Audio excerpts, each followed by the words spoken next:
link. Okay. Oh yeah, she just saw it now. She's about to get it. Okay. Okay, great. Welcome everybody. As we're getting started, just want to welcome you. Say we're so excited to have you with us tonight. Just want to say this meeting is being recorded. That's one of the things I want to say. But the other thing is that you might notice that you've got the wrong name, wrong screen name. I apologize about that. It's one of the lingering technical challenges we have yet to figure out after a year and a half of being on Zoom. But if you find yourself named Patrina and you are not named Patrina, apologies about that. So yeah, that's, as Mary Beth put in the chat box, please feel free to go into the participants box, just click that participants button down on the bottom, and then find yourself in that list and go ahead and rename yourself. You should be able to do that quite easily. So, but otherwise, want to, again, say welcome. Good to see all of you. Again, you can go into that participants box on the side if you need to change your name. But I wanted to just start out this evening by welcoming you again. My name is Dave Lassen. I'm the Community Engaged Learning Program Director at the Center for Social Concerns at Notre Dame.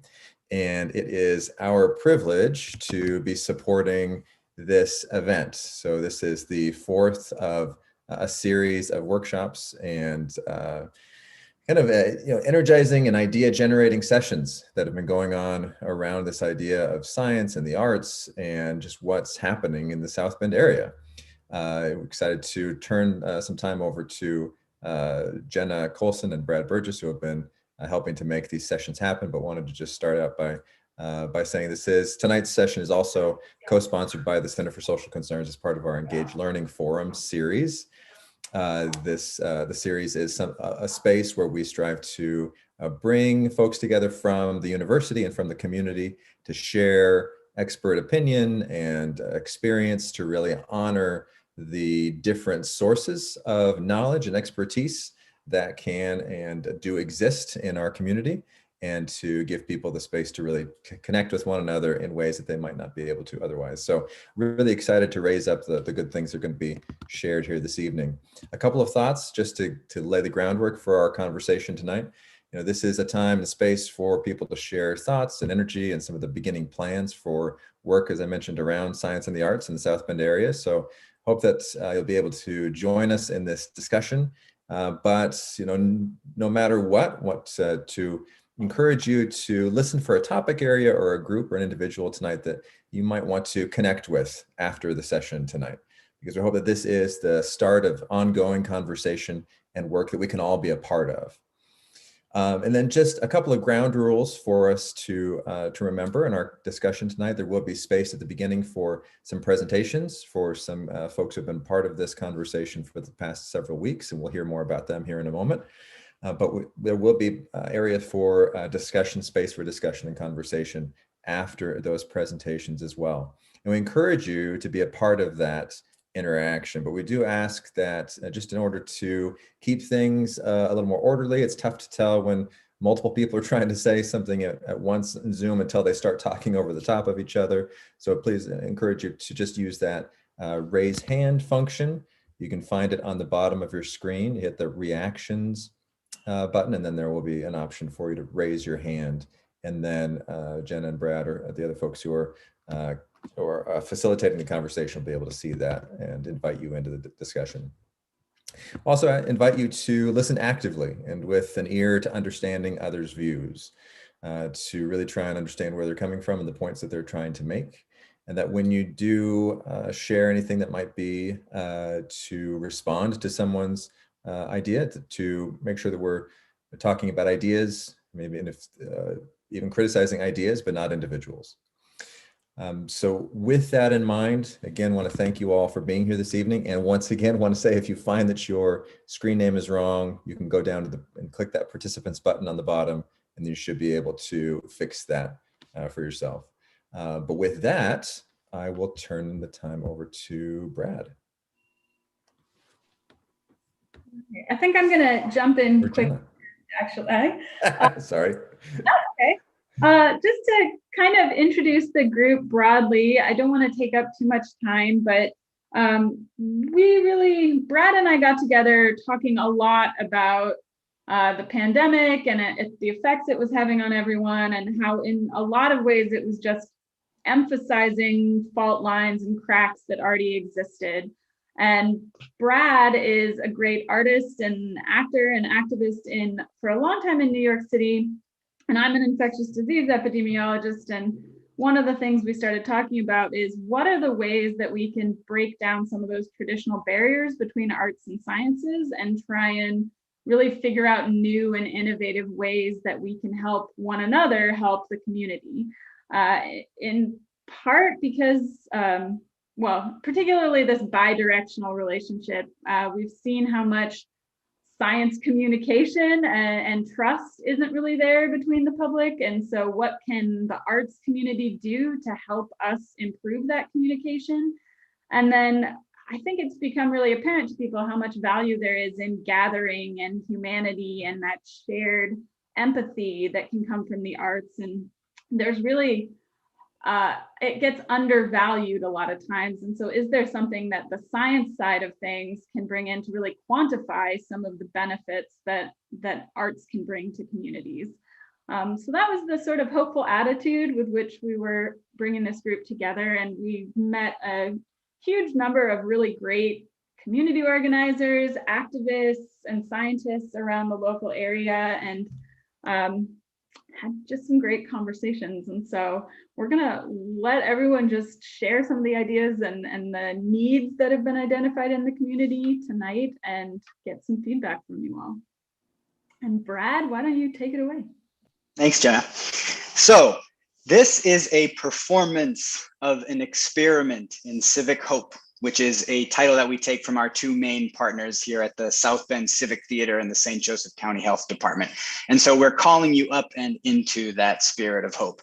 I used to think sometimes that hope was a little bit corny until I heard Brian Stevenson from the Equal Justice Initiative talk about it. And for those of you that don't know who he is, he's the lawyer Michael B. Jordan played in the movie Just Mercy, who defends death row inmates. And he said, you either have hope or you're in the way of those who do. And that's fairly simple. So we're asking you to be in that spirit with us today. Now, before we jump into our conversation, we're going to do something all together. And that means everybody here, even you new folks. And it's going to hopefully break us out of our usual Zoom room comfort zone. And it's something called a silent scream. It's based on a French theater philosopher, Antonin Artaud. He's often casually called the French madman.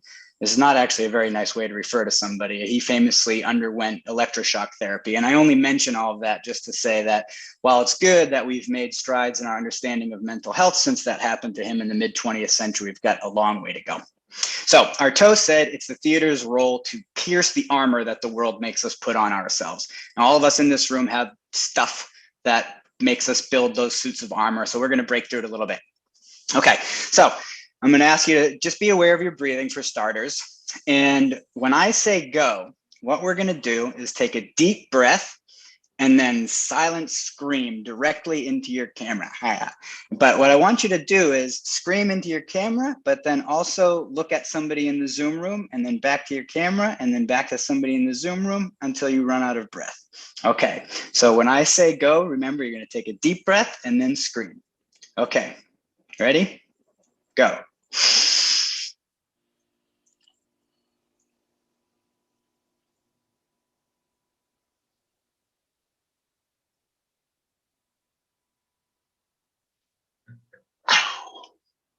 All right.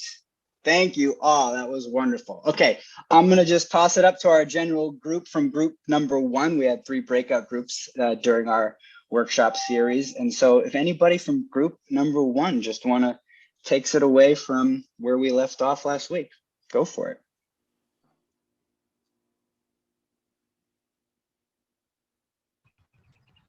Hey everybody, I'm Mary Beth Saunders. I was part of group 1, but I was not there last week. I read some of the notes and listened to I listened to the conversations.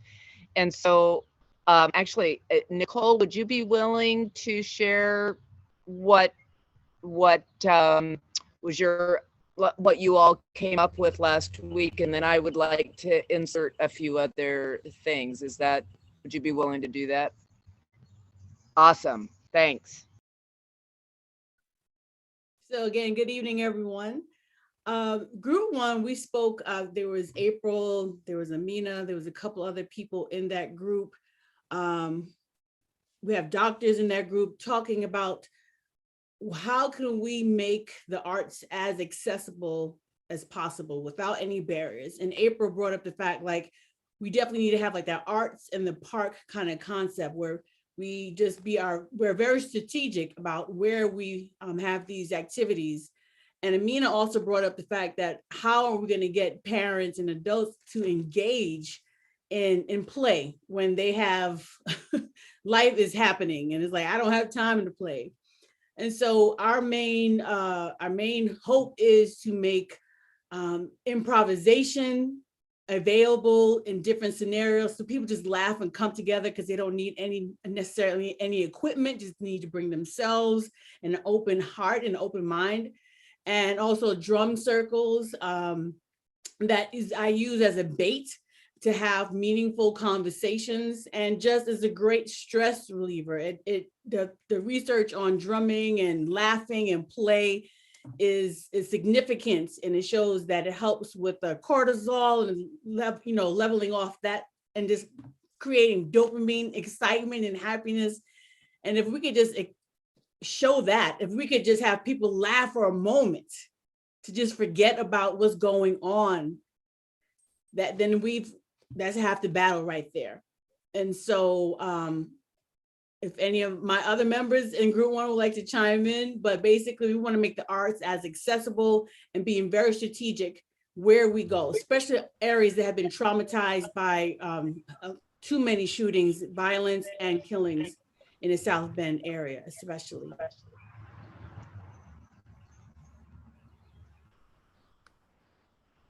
I don't know if I was also, Nicole mentioned that I was also in group one.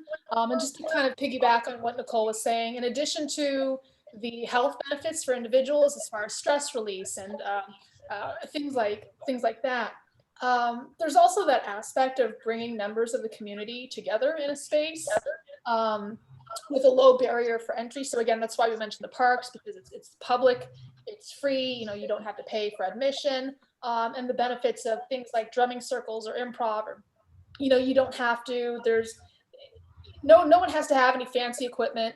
You don't have to have the money to invest in a particular hobby in order to just bring yourself to it and show up and play. But there's also that community benefit of people being like sharing that space together, and maybe, looking someone in the eyes and singing and laughing with maybe, a neighbor that you never talked to, people whose names you don't know. And so just kind of putting people together and creating a sense of community there as well, like we do in more formal institutions, like at the theater.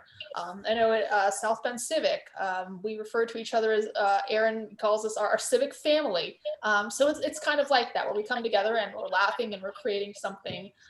So again, there's that sense of community we're building, but also the individual health and the mental health benefits as well. I will shush myself now. If anyone else from group one wants to jump in. I'm not from group one, but if I could just jump in real quick and just remind everybody, it'd be great to know who's speaking. So since we have new folks joining us for the first time tonight, so if you wouldn't mind just introducing yourselves, let us know if there's an organization that you're with when you start your comments. That would be very helpful. Thanks. Dave, did you say that we needed to move on from group one? No, keep going. I just let us okay. know who you're, just introduce yourselves so we can know who we're listening to each time. That's all. Okay, thanks. My name is Mary Beth Saunders and I'm in group one. And a longtime passion of mine has been in the area of sound healing and using the voice in particular as a healing salve for oneself and for a group. And sound healing might sound kind of wooey, but it really is not new. It's not innovative. It's very, very, very, very, very old and innovative. And using the breath and toning, of course, we understand from the Buddhist tradition, but every indigenous culture that I'm aware of has used singing or toning or some kind of sound, certainly drumming, as a way of uniting the entire community. And, you know, we certainly understand that during the civil rights era of nonviolent protest, where when folks would sing together and it would help them with the fear that they were feeling, undoubtedly. And I heard one of the main people who was part of that whole movement where singing was such a big part of it, because it helped calm the nervous system.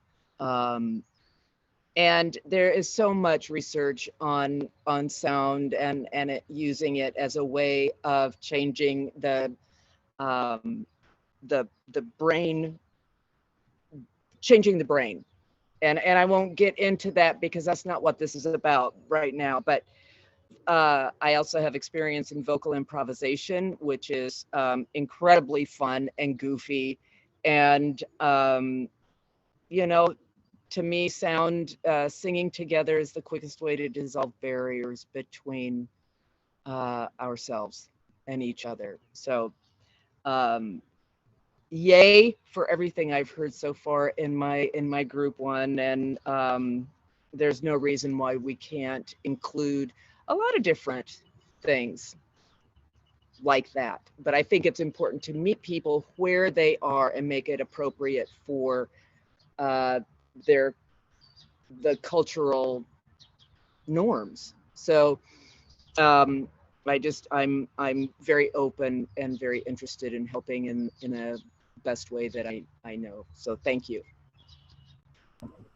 And this is Amina. Just to piggyback off of what Mary Beth was saying, I thought if we could break the arts up into different categories that people actually liked, that they did when they were younger, if we could make them remember what brought them joy, we could actually help to decrease some of the mental health issues that are going on within St. Joe County. And I'm sorry, I work for the Otis R. Bowen Center, which is a mental health agency. If we can give them options like doing a survey to see and coming up with some not so costly ideas. I know there was an idea for poetry. We have drummers in our group. We have artists in our group. What are these different art forms that we could bring to the community to help to decrease some of the mental health things we're seeing in our agencies?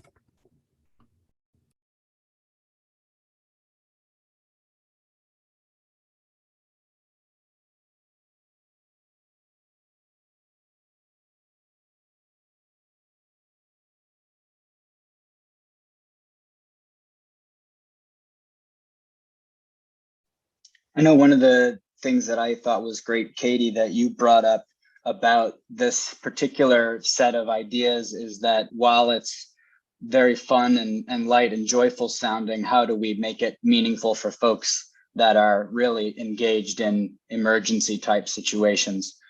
You know, I don't know if maybe you wanted to say anything about that or talk a little bit about that sort of tension.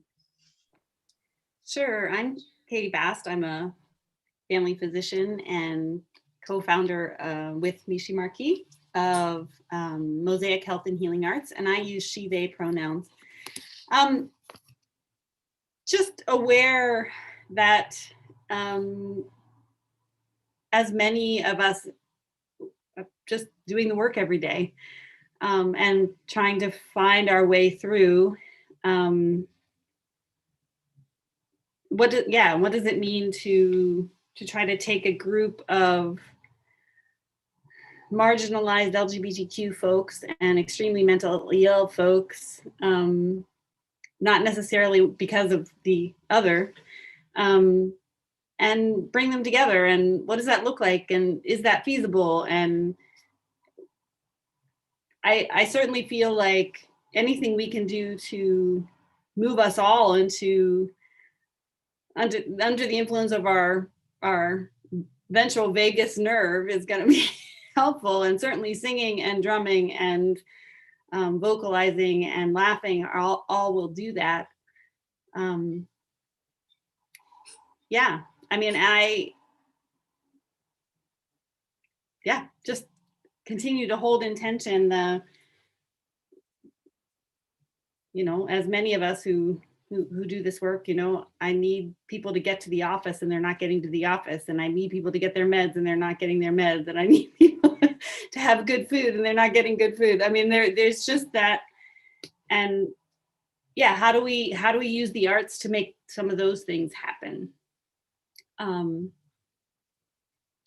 I know that in the LGBTQ community, the arts have been really significant in giving us identity, helping us seeing ourselves on screen and on stage, and giving voice to, one of the first pandemics in my lifetime that killed a lot of us. So yeah, really excited about the ideas that we're throwing around, and really eager to see how the rubber meets the road.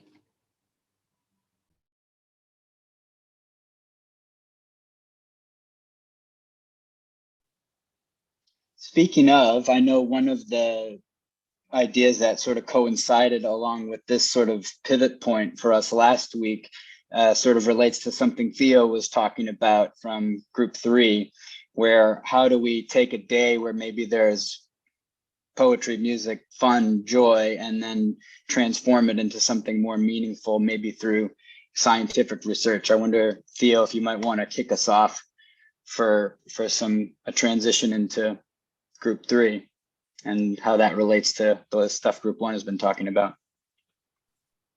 Yes, thanks for that transition, Brad. Yes, so group 3, we were from the first week till like that third week, kind of just honing, we were kind of out here and kept getting narrower and narrower, and we had basically narrowed it down to how it would be important or great if we could utilize some artistic modes, such as spoken word poetry, or the drumming, or creative writing in general, to assess how those modes, how those things can help those who have been traumatized through whether violence in general or police brutality, things of that nature, and how could we measure whether drumming or singing or music or spoken word poetry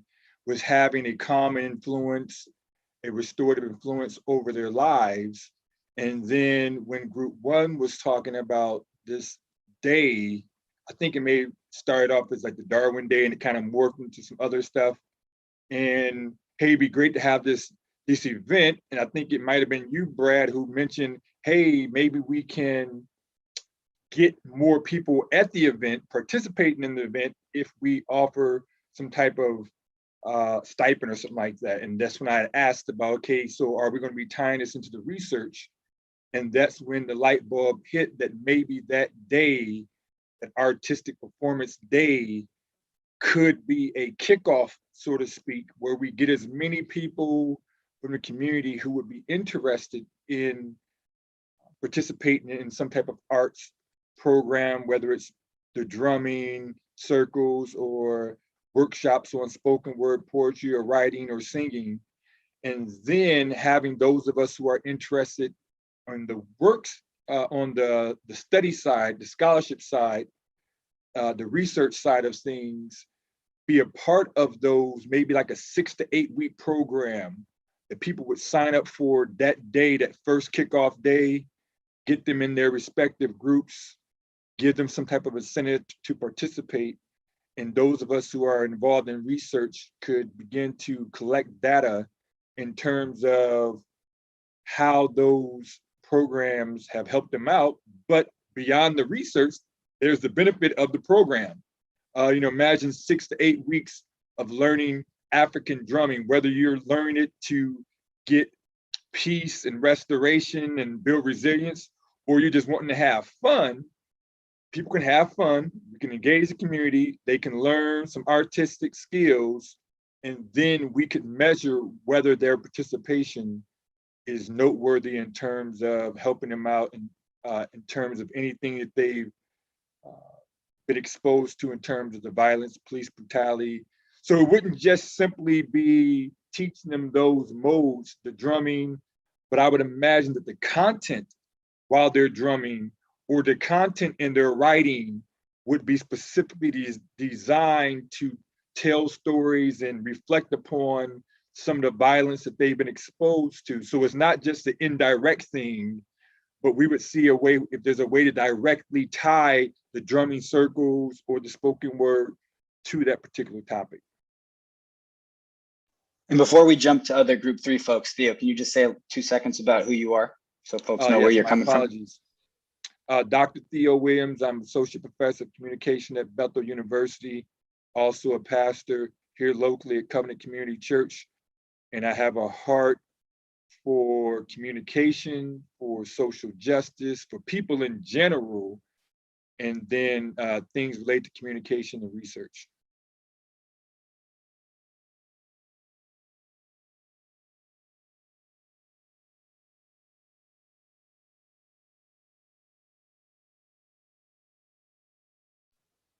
Other group 3 folks?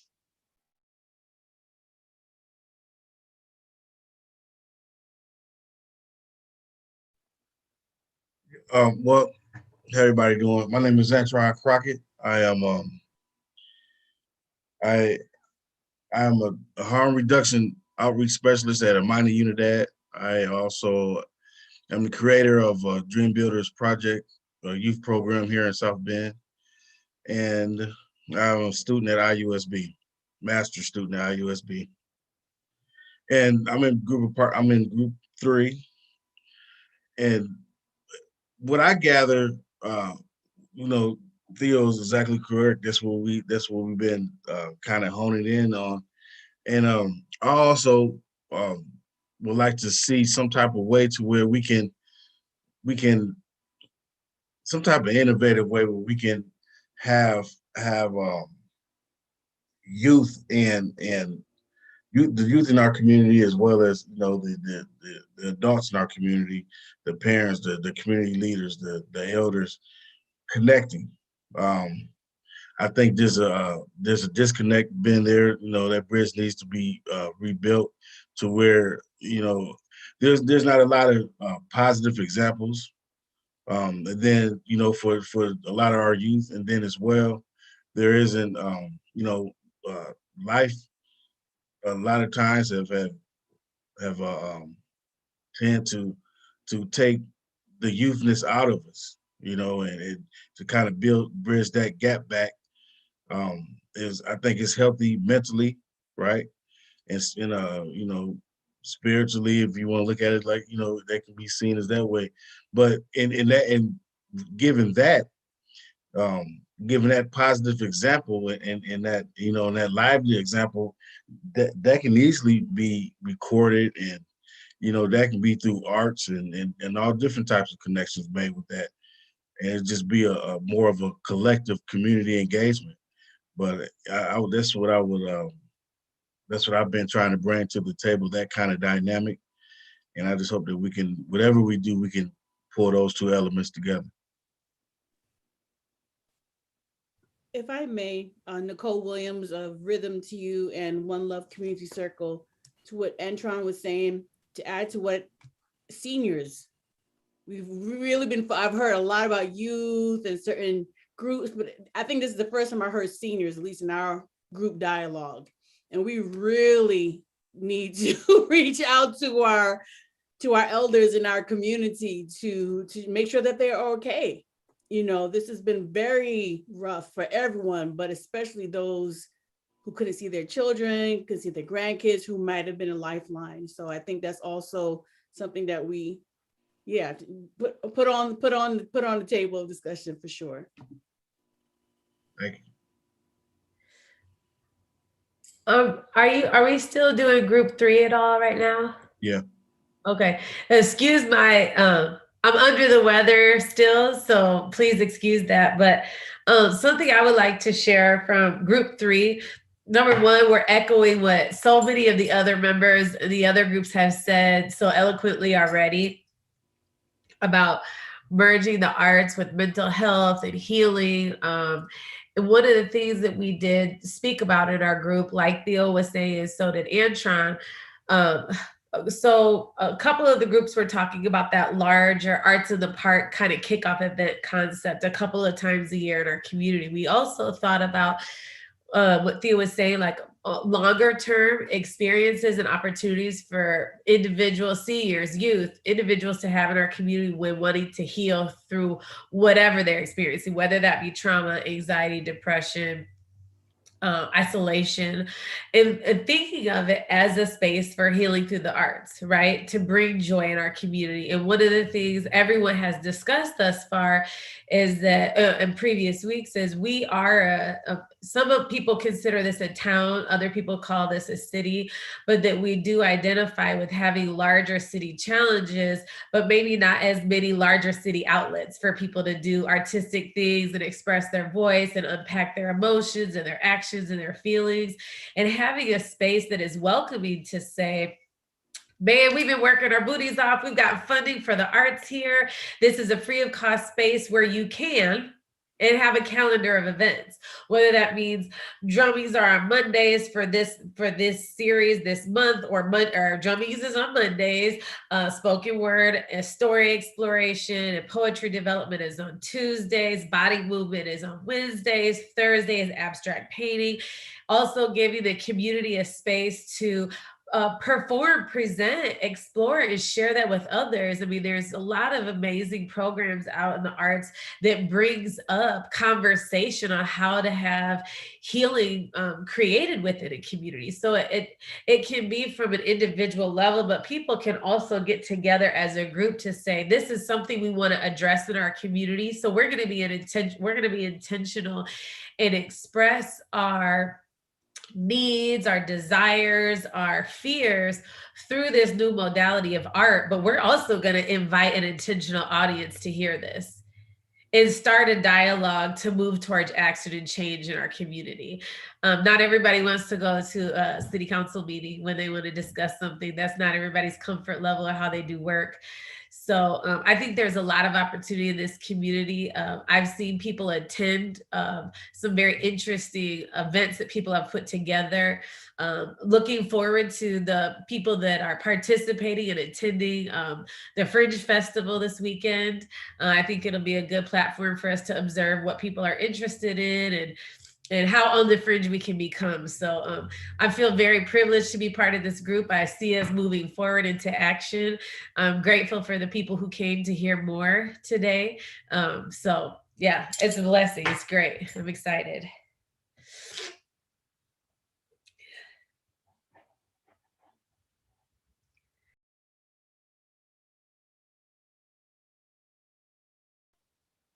Anybody else in group 3?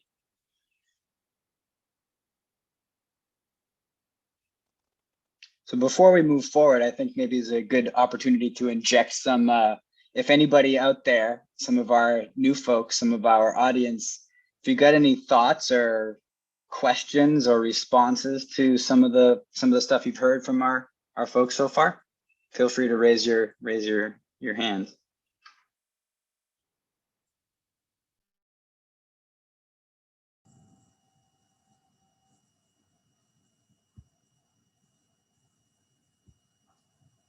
Hi, can I just jump in? I'm Dan Ryan from Logan Center. I just wanted to mention, from quite a few years, I was on the board of VSA Arts Indiana, which used to be called Very Special Arts. And they had a really strong focus on including the whole community in arts. But when Antron was talking about the youth focus, they actually started an alternative school called Artworks for students who had a passion for art, but who had been abysmally unsuccessful in school. And so these young artists of various disciplines are being served in this alternative school, and they're getting, not only are they able to express their artistic talent, but they're using their soft skills like greeting customers in the little shop that they have.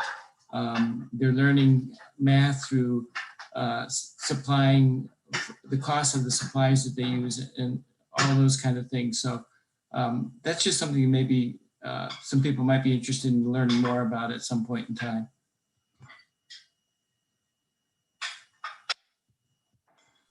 Dan, what did you say that was called? Is that something at the Logan Center, or is that hosted somewhere else? It's in Indianapolis. It's located it's called the Harrison Center for the Arts in downtown Indy. But it's a program of VSA Arts Indiana, and you can just Google that for their website. It used to be called Very Special Arts. That's where the VSA comes from, but they were trying to get away from the very special concept because it's actually kind of demeaning to, we're all special. It's kind of demeaning to people with disabilities to have programs called Very Special for them.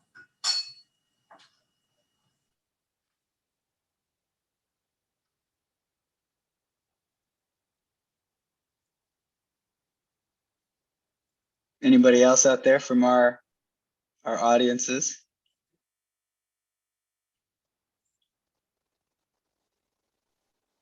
This is Aaron Nichols, and I just wanted to reiterate the importance of supporting existing organizations doing great work.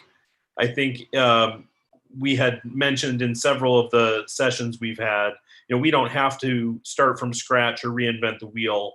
There's a lot of wonderful things happening, and awareness is sometimes as important as creation. And so just, I love looking at the sidebar of the chat, and, there's a few people watching on YouTube, and, we want to know, this group wants to know about the amazing things that are happening, so we can, use our collective privilege and I don't know, influence to help those organizations that are already doing great work.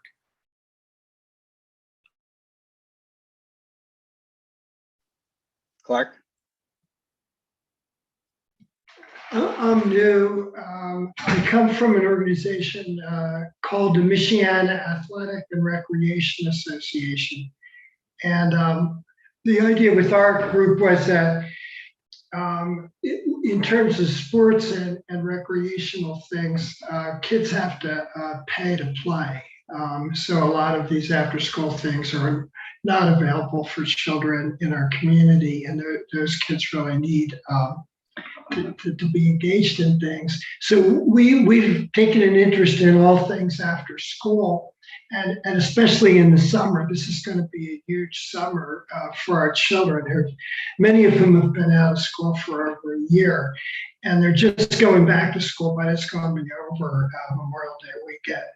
So I just want to let all of you in the arts that our organization is eager to find ways to connect with all of you and all that you offer.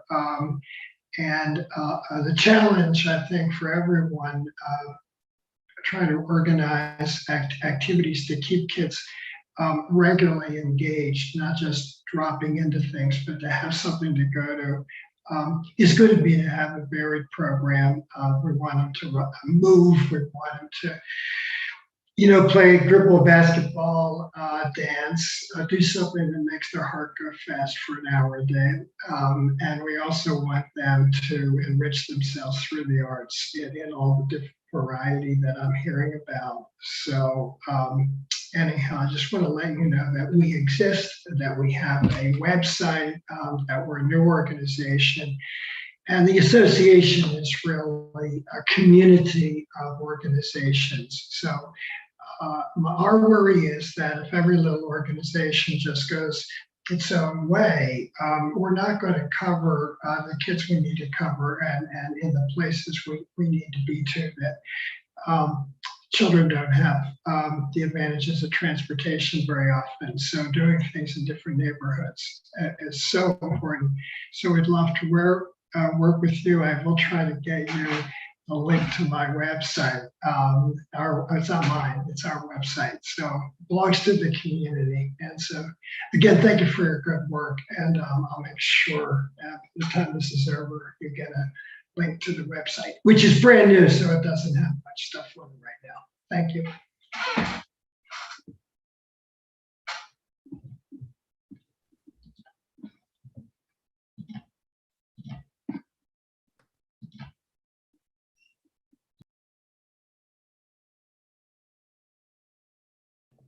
I think Nicole, you've got your hand raised. Did you want to? Yes, I know we're still in the development stage, but I do know, like, summertime, like, South Bend venues, arts and parks, they're doing a lot of stuff. Best week, so there's always like summer field activities,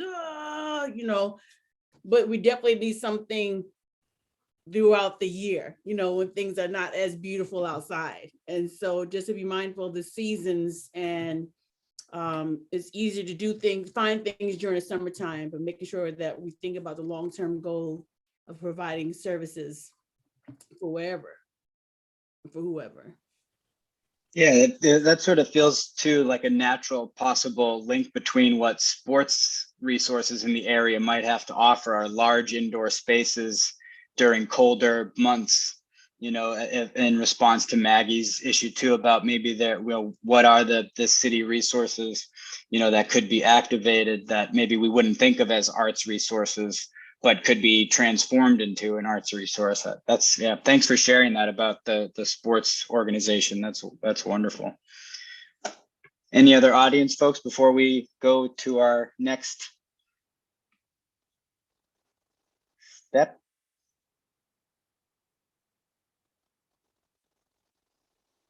Any brave folks out there? All right, well, before we get to our, sorry, somebody has something? I was just going to say, I'm visiting. Brad invited me. I'm from New York and work for a national not-for-profit called the All Stars Project. And it's just so, I wanted to share with you and maybe just feedback to you all how wonderful it is to hear about the work that you're creating, the conversations you're having, ways to connect and look at what the community needs. And so I just wanted to share that for me, sitting as a fly on the wall or a box on the screen tonight, this is very inspirational, and just really want to applaud the work that you are doing and struggling through, because it's not easy. And that's I just wanted to share that with everybody.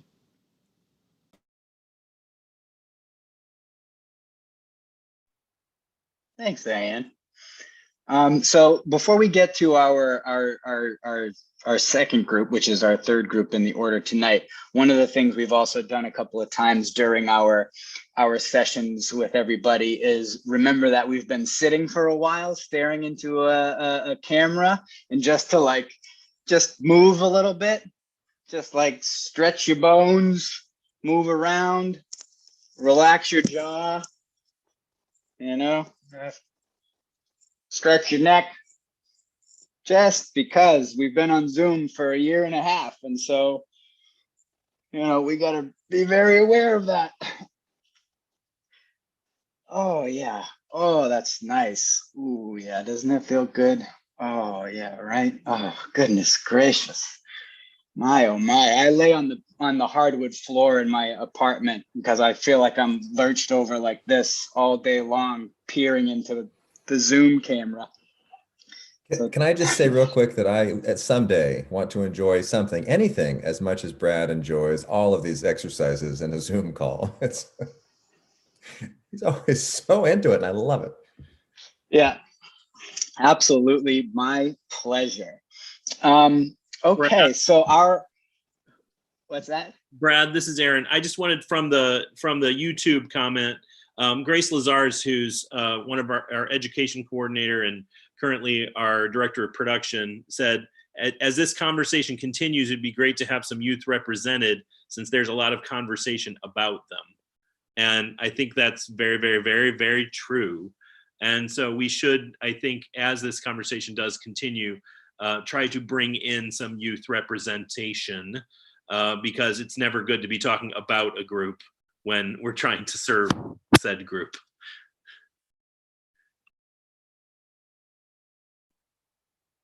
Speaking of, is Takesha, are you here?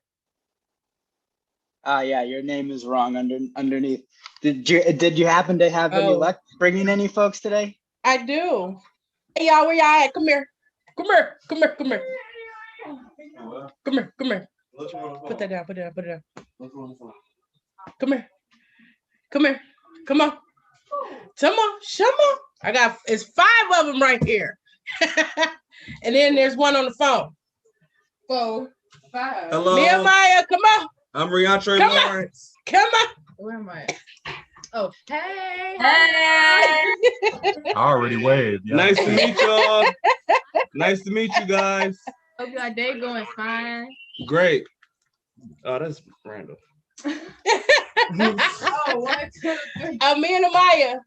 Who is that called? And then here's another. So it's a nice group of us right here. What's up, though? Nice. Any thoughts from the young folks on any stuff they've heard so far? We just kind of got on. I was a little late.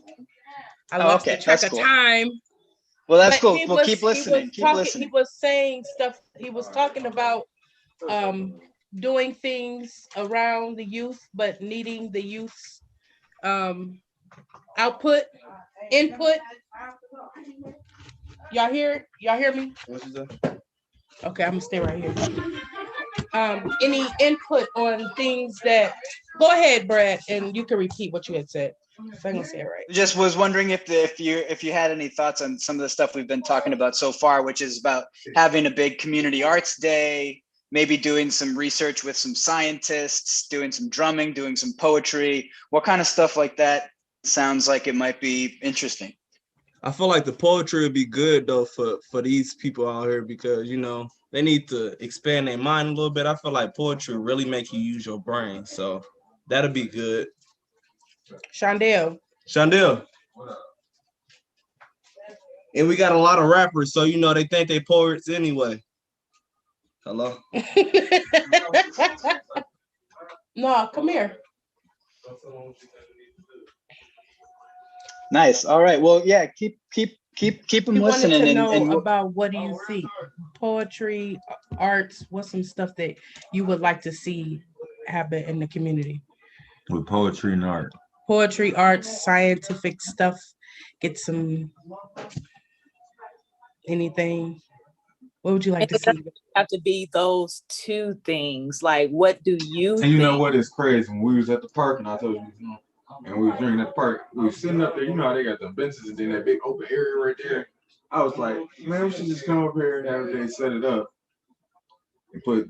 You feel me? Start cooking out there and all that. Then everybody just come up here and show their talents and just put something across the wall in the back.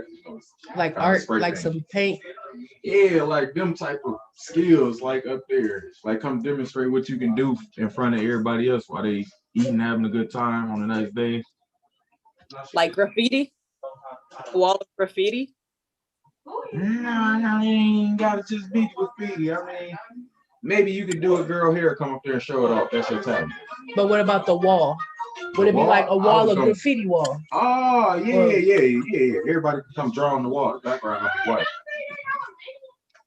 I like the idea of a talent show. That Diane, who spoke earlier from All Stars, they do tons of talent shows in New York, and they're amazing. I love that. I love the idea of doing a talent show. That's brilliant. And do a graffiti wall with the talent show. So before the talent show, then everyone's up there doing, painting a wall. Like, yeah, that's a good. Nice. Thank you so much for that, Takesha. That's awesome. Do you want to say anything about your organization at all? And say a little bit. We've had folks from our cohort say like a couple sentences about who they are as they've spoken. I don't know if you want to say anything. Okay, so I don't know why my name is showing Patrina Keddick, but I'm Takesha Jacobs, and I am a co-founder of Connect to Be the Change. And we work with the youth and young adults. The two young guys, they are in their 20s. One has a couple of kids, the other one he doesn't have any kids. But so we work with kids. We work with youth to young adults from the ages of 15 to 25. And they've all been affected by poverty, gun violence, not getting a higher education because of poverty, family violence. The majority, all of our kids just about have been through some traumatic situations, and they've all lost their friends and stuff to gun violence and other senseless violence.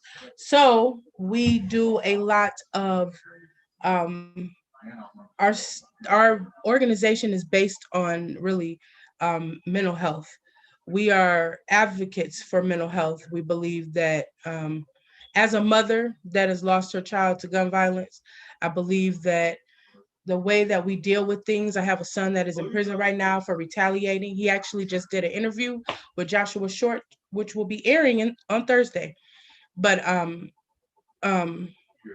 there's things that we just need to deal with, which is the root of the problem, I feel, and a lot of them feel. And so that's what our organization is about, is dealing with the root of the problem and pushing our youth forward, whatever it is that they may be. So anything that you see Connect to Be the Change doing, it is because the youth said that's what they wanted to do. We have open gyms. Somebody want to do an open gym? All right, we doing an open gym. They said they want to do kickball. We've had to cancel 2 kickballs because of the rain, but we have this big kickball party that we will be doing, and everybody that has an organization is invited to come with their table, couple chairs, to explain who you are and what you offer. So it's a lot. Everything that Connect to Be the Change does is about the youth, and it comes from the youth, and they are pushed forward into doing it, and they are taught to find their therapeutic environment themselves. So today is a day where I've got all of my babies are coming over. I've told them about this, and I need somebody to come over, and voila, I got a house full. So that's Connect to Be the Change is us and the youth, and I work with them on a regular. When they call me, they call Loria, we come, we go, we stop. If I hear gunshots, I will stop with you guys and go straight to where it is. If they need a ride to work, we stop what we're doing, take them to work, we pick them up from work. Any way we can push them forward, we push them forward. If they need someone's shoulders to cry on, we stop what we're doing and go straight to them. And they cry on our shoulder until we get it together. And we also have a doctor, Dr. Heather Holloman, Dr. Heather Holloman, Crystal Whitlow, Tracy Melissa, those are our therapists, psychotherapists. I got it. No. Psychotherapists that help facilitate our group therapy sessions. We take them out of town. It's just a whole bunch of stuff that we do. It's a lot. I could just go on and on and on and on and on. But I thank you all for giving me the time to express that. Thank you. And Takesha's in our group too. But before we get to group 2, I saw Lucy, I think you had your hand up. It's Ludi. It's spelled right. Ludi. Oh, I just couldn't see it. My bad. I'm from Boys and Girls Club. And so I came a little late, and so I apologize for that. But I just wanted, this is very, very exciting. And well, just a couple things. For one of our pillars is like art and performing arts. So we're always looking for ways to engage our members in different art activities. And it can be a wide range of, spoken word, poetry, whatever kind of art, pottery, dance, whatever. And I would just love to connect with some of these groups to see how we could work together. we have a full-size gym at our main site that may be a consideration for the colder months after hours. We just have, right now, we just have kids in the building till like 6 and one night a week till 7. When you talk about having like a youth voice, we work this year to establish a Keystone Club. It's sort of a leadership club for teens.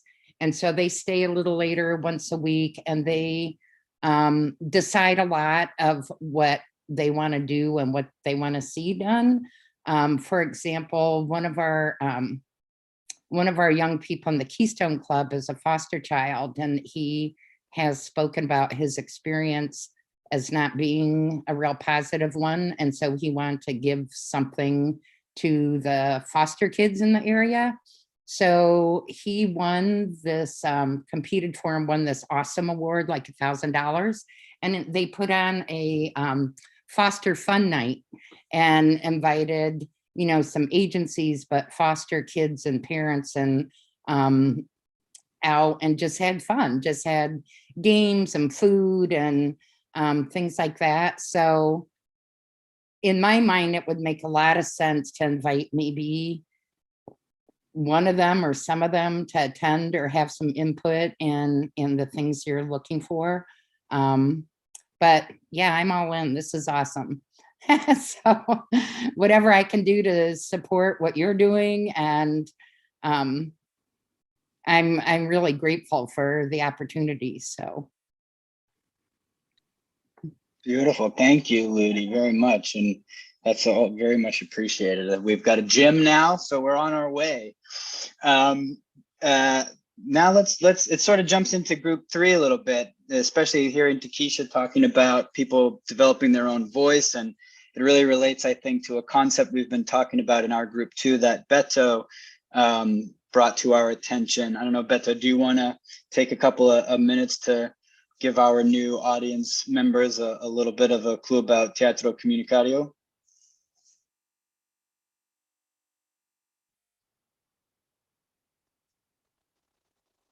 Beto, are you there? Sorry about that. Okay, that's okay. Okay, I kept clicking on it and it wasn't working for some reason. No worries. No worries. I was just saying that you sort of enlightened us with Teatro Comunitario, and that sort of seems to play naturally into some of what Takesha was saying about folks developing their own voice and stuff. You know, a lot of some of the things you were talking about in our group 2 discussions. Yeah. So just kind of like rewinding a little bit about what Teatro Comunitario is. It's, you know, it's basically a community theater, but not in a way like that, not like the Civic, but actually something that comes from like the people for a specific reason. So for example, in Mexico and Latin America, there was a lot of social injustice. So then a lot of people would use theater and plays to talk about the issues that were happening, or to pass more information about what could be done. And in California during the 80s, I believe it was, and up till now, there were a lot of injustices for the textile workers. You know, textile workers did not want to provide them with a fair wage. They were treated them badly. A lot of them were undocumented. So, you know, they threatened to throw immigration at them and a lot of different things. So actually community organizations try to find a way to provide information for these folks. And one way that they came up to do it was through Teatro Comunitario. They would actually go outside of the factories, or they would go to community centers or to fairs where they knew the textiles workers were. And then they had actually formed a little bit of like a theater group where they would do sketches about what would happen in certain situations. They will bring a lot of comedy in it to make it digestible, but then also provide a lot of really good information for folks. that, you know, you weren't really handing out a flyer that people might just throw away. They were actually seeing it in person and actually could see the change. And then afterwards, they would provide them with information that they could take home. And we're talking about maybe doing something like that in our community, and you know, making it work for different, in all sorts of different ways, even like providing health information, maybe social justice, maybe gun control, you know, a lot of different things, because each community has something different, has a different need. And the Teatro Comunitario, one of the things that can come from it is that you can actually make it unique to whatever community you're working with, because it has to come from the community for the community. I think that's the most important part of it. That like us as spectators cannot go in to try to direct the Teatro Comunitario, because it's not coming from the people that are being served. So that's, I think, the most beautiful thing about it, but the most challenging thing about it too, because you do have to have somebody that can help coordinate and lead these, but all of this has to come from the people for the people. You know, it will take some work, but I think if we were able to manage it, it will be something that will be, well, that would be very tangible and will be very easy to put in and to adapt to each community. Like if we wanted to target specific neighborhoods, or if we wanted to target specific ethnic communities, you know, it could go directly to them for the needs that they have. So that's just a little bit about that.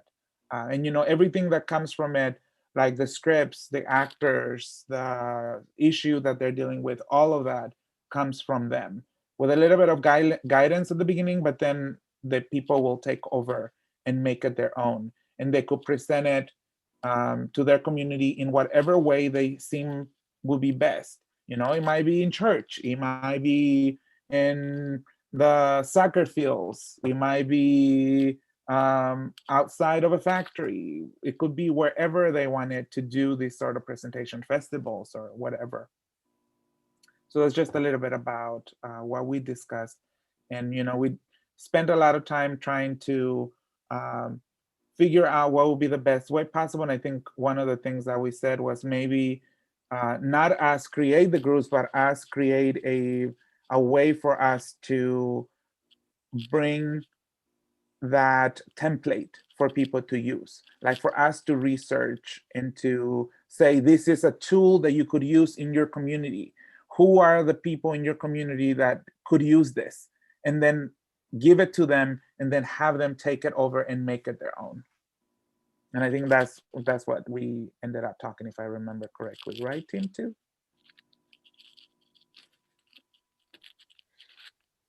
Definitely. Oh, April, I see your hand is up. Oh yeah, I had a question for Beto. I agree that whatever it is that we're doing in these communities has to be something that's by and for them. But how is it that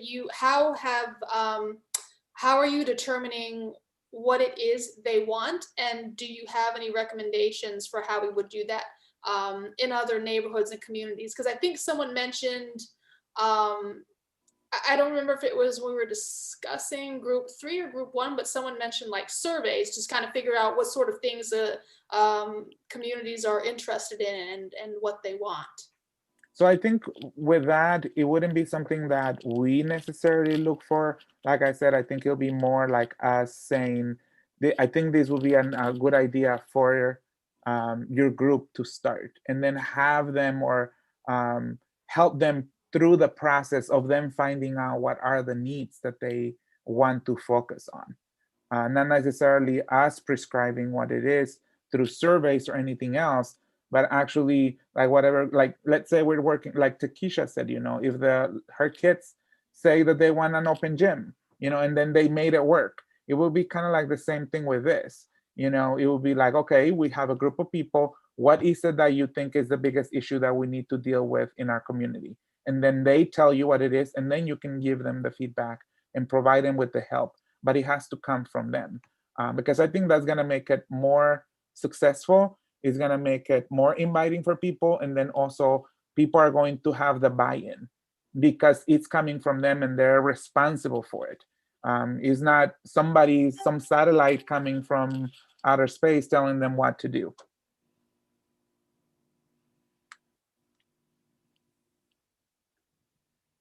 I just want to chime in that I feel like that's one of the challenges for what science really needs, is that we're always looking for ways to address the needs of the community. But I think there's a lot of perception of scientists as outsiders trying to come in. And so how do we make sure that the science that's done in this area, the public health that's done in this area, is also following those same principles? And so I hope that science could be a part of that somehow. I think it can. I think, you know, that it's going to, the challenging part is going to try to find those niche groups. And once you have those groups that are committed, then as an outsider, you can come in and educate them for them to create the process for this teatro comunitario. And then they will be the ones that are in charge of bringing that science part to the community. It wouldn't be the scientist or the doctor or anyone else bringing it in. They'll be hearing it from voices that they know and they trust and somebody like them. I think it could definitely work. You know, that's just my perspective. I think we talk about, you know, getting the science, getting the resources approved to, you know, fund programming. You know, that's one of the things Brad and Jenna had talked about. You know, you need that science to say, we can prove that this will be impactful or this will be beneficial. And then we get a grant, and then that grant goes to that group, not to the outsiders. The outsiders basically say, here are the resources to do what you want to do. And I think when it's presented that way, maybe it's a little less, I don't know, off-putting. So, you know, help us give you the money that you need to make this a success. And sometimes science is the way to prove that, right? Yeah, you know, I first say Lakeisha, right? Yeah, I didn't want to mess. But yeah, I'm on that same interview with your son.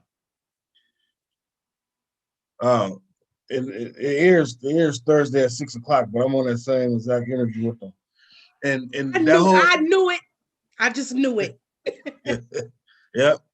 And so the whole thing about the interview was that they was one to you know, just trying to figure out why it's so much violence and going on right now, and you know, just things dealing in that nature. It's some of the same stuff that we actually talking about right now. That's what this whole interview is about. It's going to air Friday. And you know, I would just say that you know, these youth that's growing up right now, they are just like when you look at education and kids going to college. Well, they are future, right? And they're going to be running this country. Well, it's the same thing. They're going to be one day they're going to be the community leaders around here. One day it's going to be them. And so what's a better way to ensure that you know, what we do in our families and everything like that is well protected, safe, healthy, good environments and all that. Then to learn from us, right, and to show them and to you know, guide them in these different ways. So, you know, it's not I don't believe it's something that can be neglected. I believe it's a vital need for us to attach to these, you know, to these youth, because if we don't train them and allow them to figure out things themselves, well, you know, we're throwing our city, our legacies, and everything else in the air. You know, if we want to ensure something, we have to be a part of it. And so, you know, that's my 2 cents about that.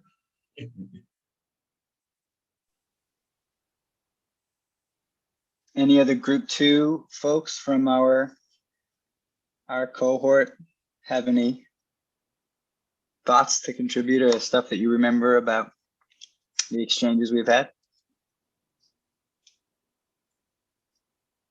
I think One of the one things thing, go sorry. for it. I think the one thing that we also, I think it was during the second session, and there were a couple of us that brought that idea that, you know, it doesn't matter what project it is or whatever we try to do for any community that we go into, that we need to be really careful that we are not bringing the savior complex, or what I call with my kids and my volunteers, the Superman syndrome. You know, we are not having people coming in to save the poor little brown and black kids. You know, that's not what this is. This is for, I think whatever we decide to do or how to push it forward, it has to be something that we are there to walk with them and to be with them and to learn as much from them as they're going to learn from us. And I think, you know, I just want to make sure that that happens, whatever project we end up doing, that is something that comes through.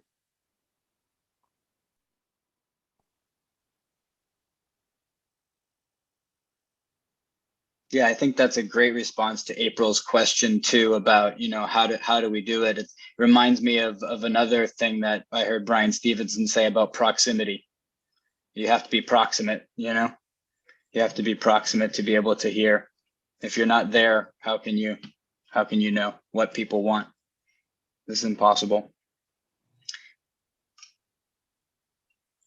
Any other group 2 folks?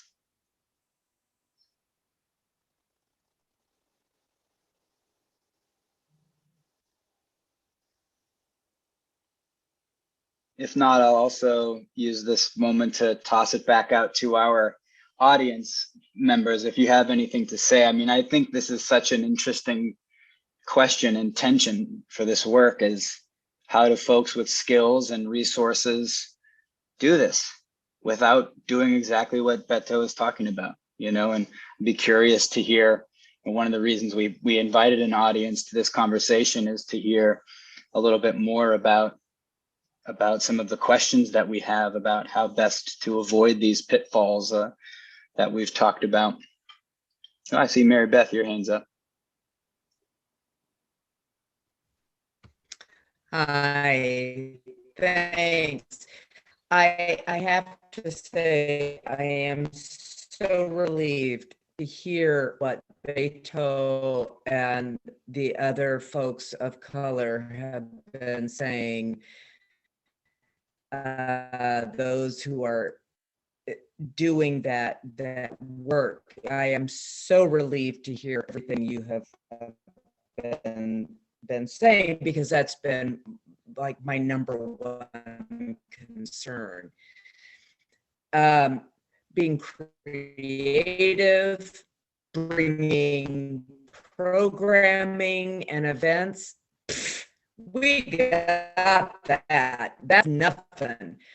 But finding what it is that folks are saying that they need, just like what Takesha does, responding to those needs, you know. And then I was thinking that perhaps something like a train the trainer, because based on what I'm hearing of, you know, a bunch of people wanting to be Superman, super people, is not maybe going to be as effective. Perhaps doing a train the trainer. Okay, so you guys want to do thus and such. Well, Mary Beth has the skills in thus and such. So maybe I can help teach, you know, someone in the community how to do thus and such if they don't already know. So I'm just thinking of those kinds of things as ways of supporting being work that's already going on in these really powerful community resources that have. We don't need to reinvent the wheel, right? So this is really, really good discussion. I'm so excited to be hearing this. Thanks. Thanks, Mary Beth.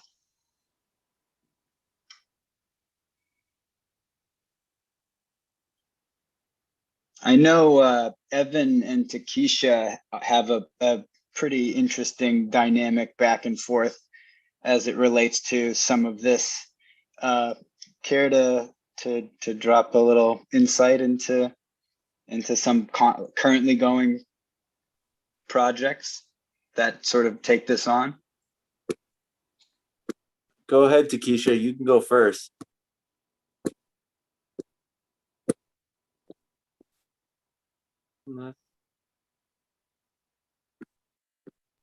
No, go ahead, Evan. All right. So I'm Evan. I am a photographer in South Bend and educator. And since I think about January of this year, Takesha, Loria, and I were connected through Aaron at the Civic. So thank you, Aaron. And we've been working on a kind of informal photo voice project.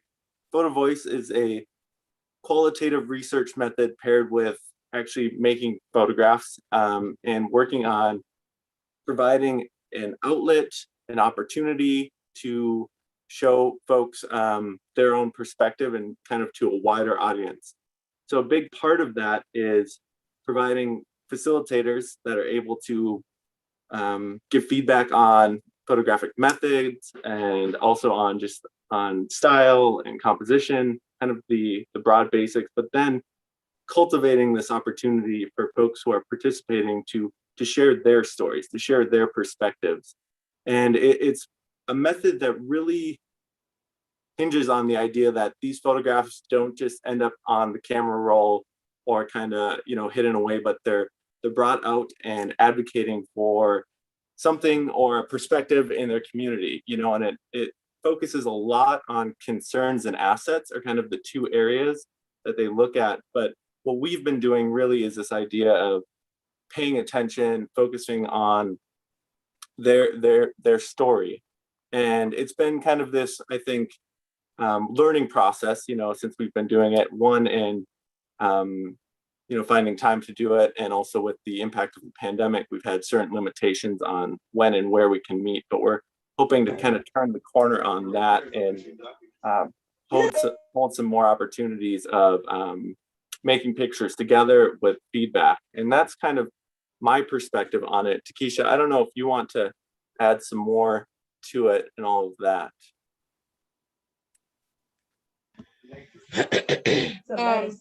We're also like, as we came up with the idea,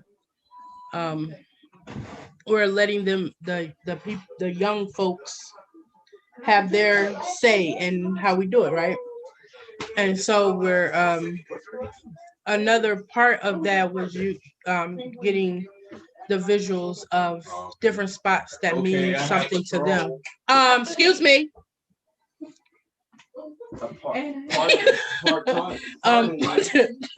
Was getting getting them to utilize spaces that mean the most to them, and then them understanding like what this is and what it means and why. Really? Really? Every time I ask who this is, it's one of the numbers that I told you from. No, I'm talking about. Really? Is y'all finna come sit in here? Y'all ready to sit? Because I'm really on a Zoom. They can hear me and they can hear y'all. Oh. Come on. Y'all want to see their face? Huh? They're trying to get a. Y'all, just 2 minutes. I gotta act right for mine. I know they is. I think hold on, take this. Take this. So you having them putting in their insight, actually, like literally putting their insight in on what it is that we're doing, and we're actually using their insight. It empowers them in a way that they're not normally empowered by, if that makes sense. And I think, Takesha, a part of that is like this back and forth of reflecting on photographs that were made, you know, having this opportunity to use those as a entry point to discussions on, like I was saying, you know, concerns and assets. And but the perspective point of it's the participants, you know, it's the change agents within Connect Be the Change that are leading that discussion with their images. Right, exactly. One thing is you can have the best agents in the world, but you can never change nobody by the day. They're gonna change what they say. Did y'all hear what he said? You have the best change agents in the world, but you can't change their minds if they ain't gonna change yourself. And so for him to like say that out loud, anything that you do that you include a young person with, even just this, and y'all see they all over the place, but they know they're included. So when they stop and then they say something, it does part being involved with Evan and Aaron, including us into stuff like what we've been included into, it makes them think. So being with this Zoom, and they know they're included in this Zoom, and they see the faces and they like, man, I don't know none of them people. Well, I don't know a lot of them either, but I know some of them. So just hush it up and get on there. And even with doing that, they're literally like, they're doing something different. And then it makes them think outside of what they normally are thinking about. So it helps with what we're doing all around. It may not look like it all the time, but it is. Our mind is still developing and we still learning some new stuff, regardless of what we're learning. It might be something that somebody has never heard before and somebody else tell them it's new to them, but. So doing stuff like this, do y'all appreciate being involved in? Yeah, definitely. It makes you feel good. So say if there is a thing in a park and it's got something to do with learning about the scientific part of your mind and why you do the things that you do, and art stuff to help you put it out like artsy, and then a poetic side where you can write it out, and then come on, y'all. Give me somebody shoot another idea. Come on. Before you go. Everybody learns differently too, no matter what. Everybody learns differently. So the poetic, would you be okay with doing that though? Yeah, it'd be good. So you would if we would be like, okay, we want to do an artsy thing out in the park, and we got drummers, we got art, where you drawing, you've got poem stuff, and you've got theater. And yes, you've got, because all that's different, and like we said, everybody could have an interest in anything. So you would be interested in doing something like that? Yes, it'd be helpful. Okay, I'm going, y'all. I'm sorry. Bye. I'll leave y'all alone now. And that's another thing, is we are very, very, as Evan will tell you, we are very open. The door is open. When I say open, it is open.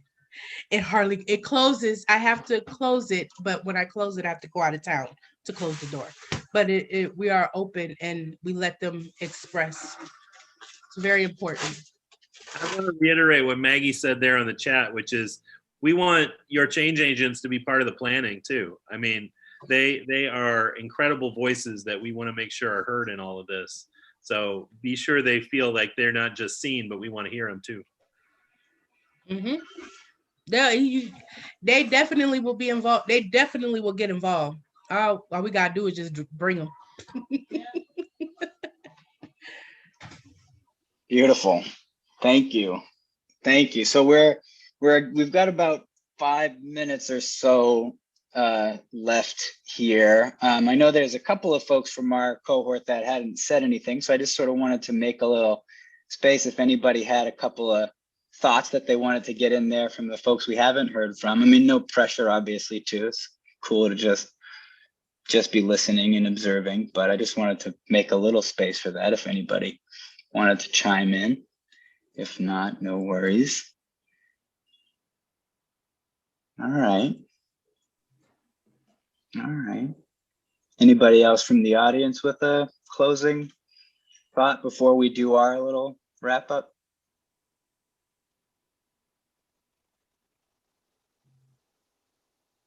Okay. Okay. All right. So we're nearing the end here.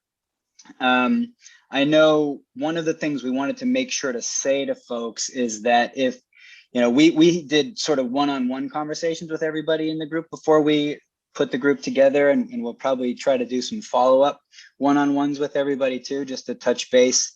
But if anybody out there in the audience wants to do that and talk with us about learning how to plug in, please put your email in the chat, so we'll reach out to you and fold you in whatever ways that we can. And I mean, I'm new to this area, so I am just learning who everybody is and all of that. So like loving talking to everybody and hearing what's going on and coming to visit all of your sites when the moment comes. And I know that's something that also the Center for Social Concern can help facilitate too. Is that right, Dave? There's sort of a program specifically tailored around that kind of site visit exchange.